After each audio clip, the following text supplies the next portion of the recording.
Halo teman-teman semua, kembali lagi bersama saya Yeri Motlimau. Pada pertemuan yang ke-8, saya akan membahas tentang demokrasi Indonesia.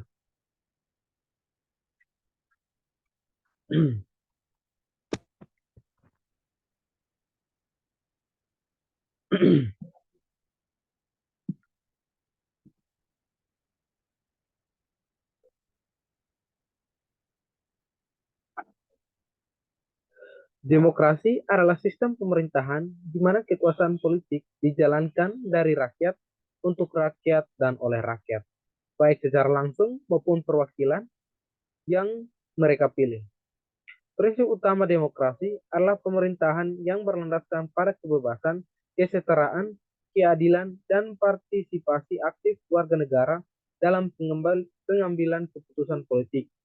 Demokrasi di Indonesia dimulai setelah kemerdekaan dari penjajah pada tahun 1945. Periode ini ditandai dengan pembentukan negara Republik Indonesia yang merdeka secara politik. Konsep demokrasi mulai diimplementasikan melalui penyelenggaraan umum pemilu pada tahun 1955, di mana rakyat Indonesia memiliki kesempatan untuk memilih wakil mereka dalam badan legislatif.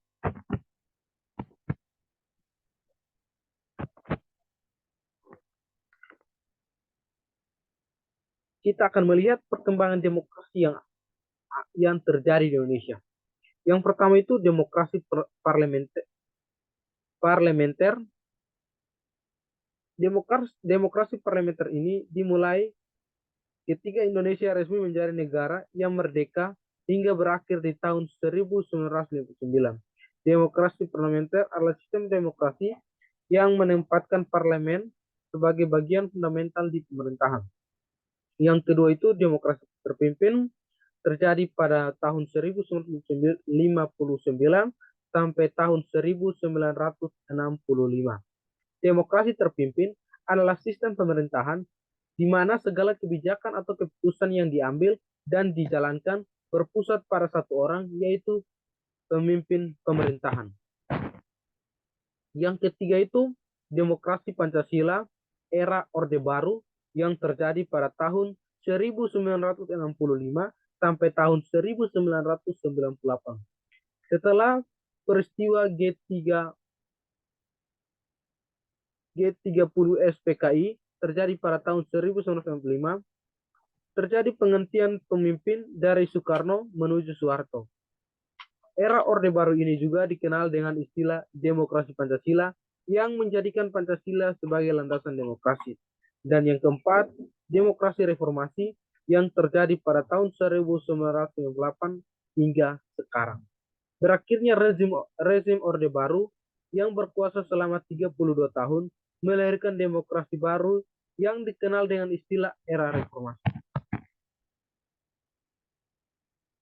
Dinamika demokrasi di Indonesia. Yang pertama itu Undang-Undang Dasar 1945. Konstitusi pertama Indonesia disahkan pada 18 Agustus saat Indonesia memproklamasikan kemerdekaannya. Konstitusi ini menetapkan dasar negara, sistem pemerintahan, dan hak asasi manusia. Yang kedua itu Konstitusi RIS pada tahun 1949.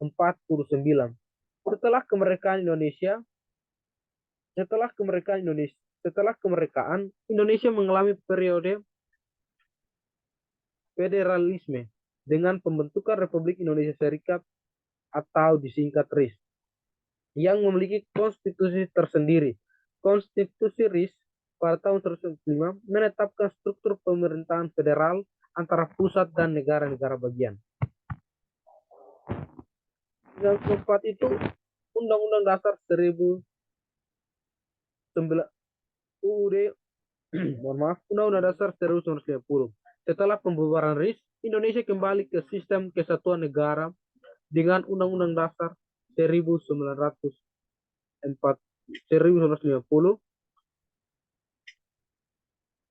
Konstitusi ini menetapkan sistem pemerintahan parlementer dengan presiden sebagai kepala negara. Dan yang keempat, kembali ke Undang-Undang Dasar 1945 pada tahun 1959 Undang-Undang Dasar 1945 mengalami perubahan signifikan dengan diberlakukannya konstitusi yang bertugas untuk membuat amandemen terhadap Undang-Undang Dasar 1945. Namun proses ini tidak selesai karena terjadi pergolakan politik.